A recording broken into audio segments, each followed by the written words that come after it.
Is there anything worse than getting junk mail, or a cold caller to the door, an invasion of privacy by something so innocent? Although it could be worse.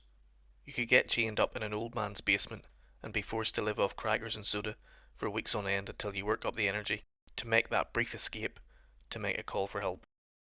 Of course, this is what happens to your main character in Dead Mail, Josh, played by Sterling Mason Jr., as he's held captive by Trent, played by John Fleck, an eccentric older man who just seems to be looking for something more in life. The thing you'll immediately notice while watching Dead Mail is its very offbeat tone when it comes to its characters. I would compare it to something like Napoleon Dynamite mixed with Fargo, American Midwest quirks with a sense of danger. If you can't get on board with that tone, you might struggle with the film, but I absolutely ate it up. Every character immediately has something interesting about them, and they are all played incredibly well by the actors. John Fleck's Trent, for example, can be seen as a monster for his actions in the film, but Fleck's sympathetic performance really draws you in, and by the end you end up feeling sorry for him. The same goes for Tomas Boykin's performance as Jasper, who is as cool as a cucumber and could easily be a character straight out of a Quentin Tarantino film. The film isn't told in a chronological manner, but it's smart enough to plant seeds for what's to come, especially things you would only notice on a second viewing.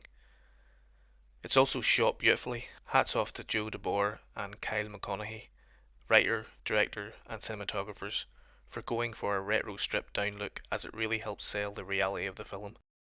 DeBoer and McConaghy clearly have an eye for good actors, as most of the cast aren't big stars yet. The acting quality is superb across the board, and I feel I'll struggle to find a better film than this, at this budget, for the rest of the year. There's one thing I really loved about the film, and it was its exploration of male friendship. Each male character has a male counterpart that they were really attached to, and although the Josh-Trent relationship takes a sour turn, you can tell by the end that they had true love for each other, whether that be romantic or platonic.